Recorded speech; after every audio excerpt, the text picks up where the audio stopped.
Hello എല്ലാവർക്കും നമസ്കാരം. പുതിയൊരു വീഡിയോയിലേക്ക് സ്വാഗതം.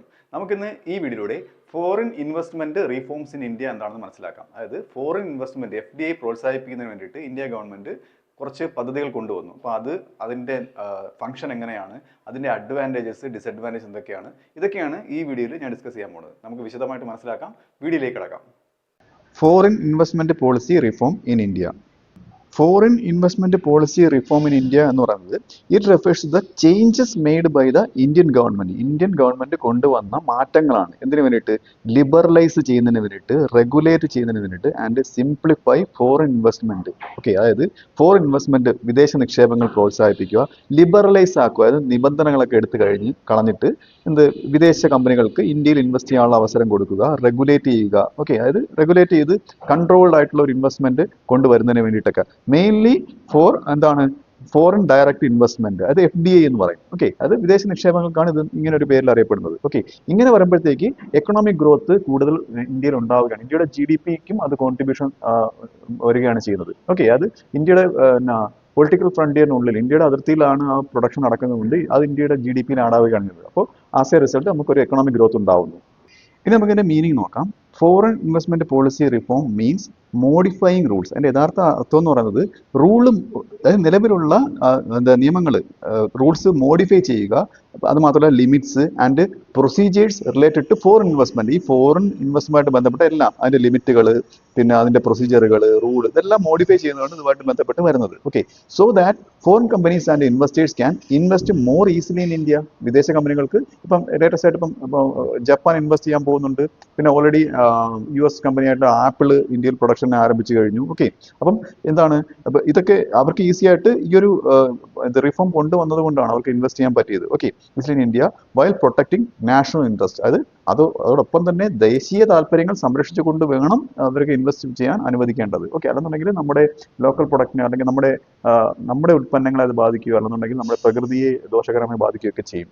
ഇനി നമുക്ക് ഈ റിഫോംസിന്റെ ലക്ഷ്യങ്ങൾ നോക്കാം. Objectives of the reform. അതിൽ ആദ്യത്തേത് അട്രാക്ട് ഫോറിൻ ക്യാപിറ്റൽ അട്രാക്ട് ചെയ്യുക എന്നുള്ളത്, ഓഫ് കോഴ്സ് അല്ലേ. അടുത്തത് പ്രൊമോട്ട് എക്കണോമിക് ഗ്രോത്ത്. ഇതിലൂടെ എക്കണോമിക് ഗ്രോത്ത് പ്രൊമോട്ട് ചെയ്യാം.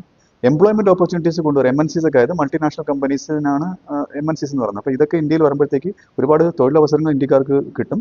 Bring modern technology and management skill. Modern ആയിട്ടുള്ള ടെക്നോളജി, മാനേജ്മെന്റ് സ്കിൽസ് ഒക്കെ അവരുടെ വിദേശികളുടെ നല്ല സ്കിൽസ് ഒക്കെ നമുക്ക് കിട്ടും. ഓക്കെ, നമുക്കത് കണ്ടുപഠിക്കാം. ഓക്കെ, ഇന്ത്യ മോശമാണെന്നല്ല പറഞ്ഞത്. ഓക്കെ, അടുത്തത് integrate India with the global economy. അതായത് ഇന്ത്യൻ എക്കോണമിയെ ഒരു ഗ്ലോബൽ എക്കോണമിയായിട്ട് ഒരു ലിങ്ക് ഉണ്ടാക്കാൻ ഇതിലൂടെ സാധിക്കും. ഇതൊക്കെയാണ് ഇതിന്റെ ഒബ്ജക്റ്റീവ്സ് എന്ന് പറയുന്നത്.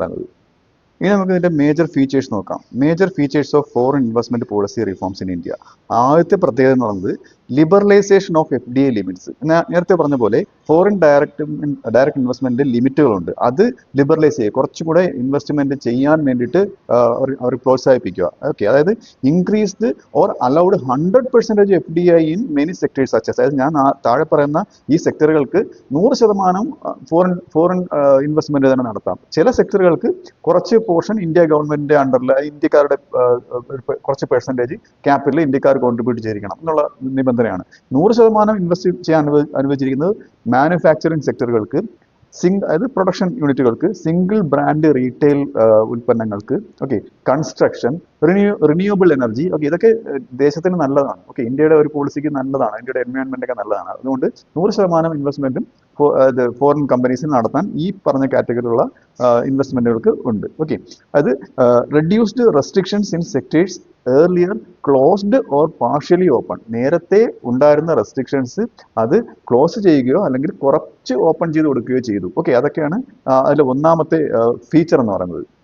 അടുത്ത ഫീച്ചർ എന്ന് പറയുന്നത് ഓട്ടോമാറ്റിക് റൂട്ട് എക്സ്പാൻഷൻ ആണ്. ഓക്കെ, അതായത് ഇതെന്ന് പറയുന്നത് അണ്ടർ ദ ഓട്ടോമാറ്റിക് റൂട്ട്, ഇതിന്റെ കീഴിൽ foreign investors do not need prior government approval. അതായത് ഫോറിൻ ഇൻവെസ്റ്റേഴ്സ് ഇന്ത്യയിൽ ഇൻവെസ്റ്റ് ചെയ്യാൻ വരികയാണെന്നുണ്ടെങ്കിൽ അവർക്ക് ഓട്ടോമാറ്റിക് റൂട്ടാണ്, അത് ഗവൺമെന്റ് അപ്രൂവൽ ഇല്ലാതെ തന്നെ ഇൻവെസ്റ്റ് ചെയ്യാന്നുള്ളൊരു കണ്ടീഷൻ. ഓക്കെ, അത് India expanded the number of sectors under this route to make investment easier. അത് ഒരുപാട് ഇന്ത്യക്ക് ഉപകാരപ്രദമായിട്ടുള്ള ഒരുപാട് സെക്ടറിന്, നേരത്തെ പറഞ്ഞ പോലുള്ള സെക്ടറിനൊക്കെ ഈ റൂട്ട് ക്ലിയർ ആയി കൊടുത്തു. ഓക്കെ, അതായത് അവർക്ക് ഗവൺമെന്റ് പ്രയർ അപ്രൂവൽ ഇല്ലാതെ തന്നെ ഇൻവെസ്റ്റ് ചെയ്യാനുള്ള ഒരു അവസ്ഥ ഉണ്ടായി കൊടുത്തു.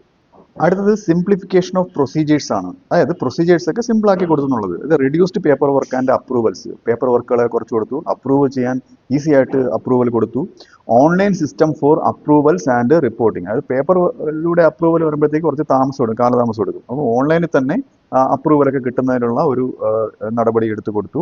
അടുത്തത് ഫാസ്റ്റർ ഡിസിഷൻ മേക്കിംഗ്. പെട്ടെന്ന് ഡിസിഷൻ അല്ല, അതായത് ഇൻവെസ്റ്റ്മെന്റ്, അതായത് ഇന്ത്യക്ക് ആവശ്യമാണ്, അതുകൊണ്ട് എത്രയും പെട്ടെന്ന് തന്നെ അവരെ അട്രാക്ട് ചെയ്ത് ഇന്ത്യയിൽ ഇൻവെസ്റ്റ് ചെയ്ത് ഇന്ത്യക്ക് ഒരു ഗ്രോത്ത് ഉണ്ടാക്കിയെടുക്കുക. അപ്പോൾ അതെല്ലാ നടപടികളും എല്ലാം സിമ്പിളായി കൊടുത്തു, പെട്ടെന്ന് എല്ലാം കാര്യങ്ങളൊക്കെ സുഗമമാക്കി കൊടുത്തു.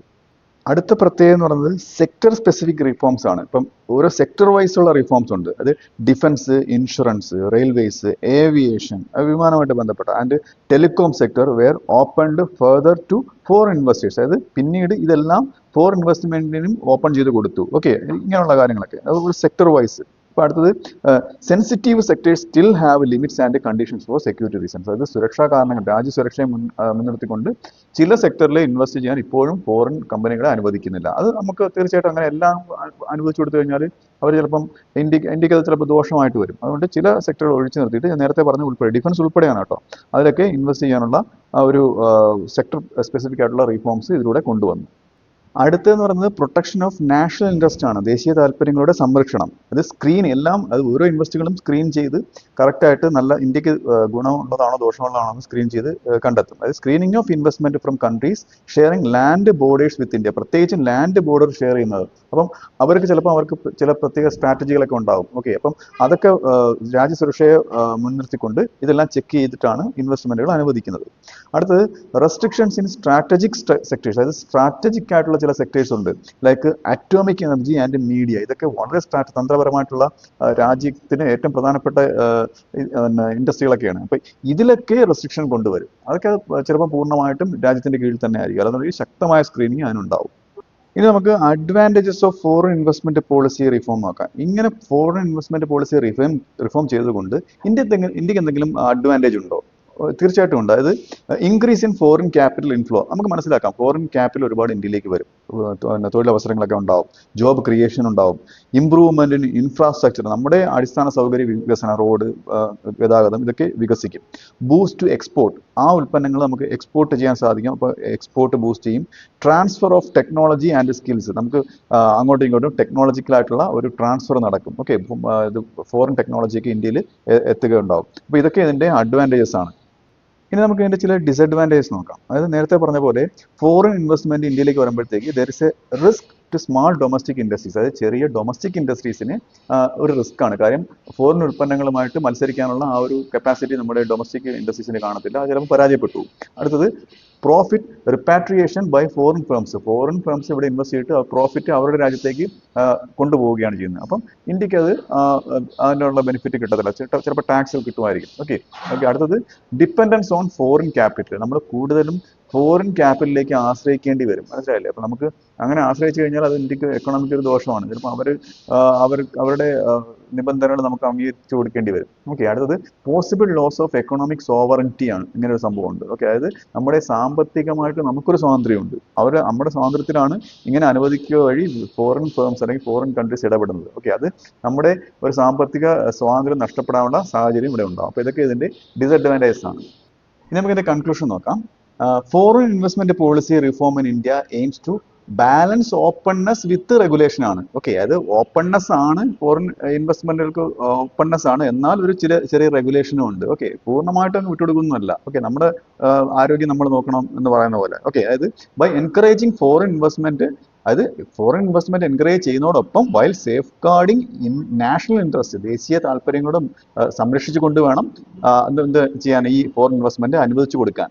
India seeks sustainable economic development. അത് ഇന്ത്യ എപ്പോഴും സസ്റ്റൈനബിൾ ആയിട്ടുള്ള ഒരു എക്കണോമിക് ഡെവലപ്മെന്റ് ആണ് ഇന്ത്യ അതിനുവേണ്ടിയാണ് എന്താണ് ശ്രമിക്കുന്നത്. ആൻഡ് ഗ്ലോബൽ കോമ്പറ്റീവ്നെസ്, അതോടൊപ്പം തന്നെ ഗ്ലോബലി ഒരു കോമ്പറ്റീവ്നെസ്സും ഇന്ത്യ ഗവൺമെന്റിന് ആവശ്യമാണ്. ഓക്കെ, സസ്റ്റൈനബിൾ എക്കണോമിക് ഡെവലപ്മെന്റ് വെച്ചാൽ ഇപ്പോഴുള്ള പ്രസന്റ് ജനറേഷൻ യൂസ് ചെയ്യുന്ന റിസോഴ്സസ് ഫ്യൂച്ചർ ജനറേഷനും കൂടെ എന്താണ് അവർക്കും കൂടെ യൂസ് ചെയ്യത്തക്ക രീതിയിൽ നമ്മുടെ പ്രസന്റ് ജനറേഷൻ നമ്മുടെ റിസോഴ്സ് യൂസ് ചെയ്യുന്നതിനെയാണ് സസ്റ്റൈനബിൾ ഡെവലപ്മെന്റ് എന്ന് പറയുന്നത്.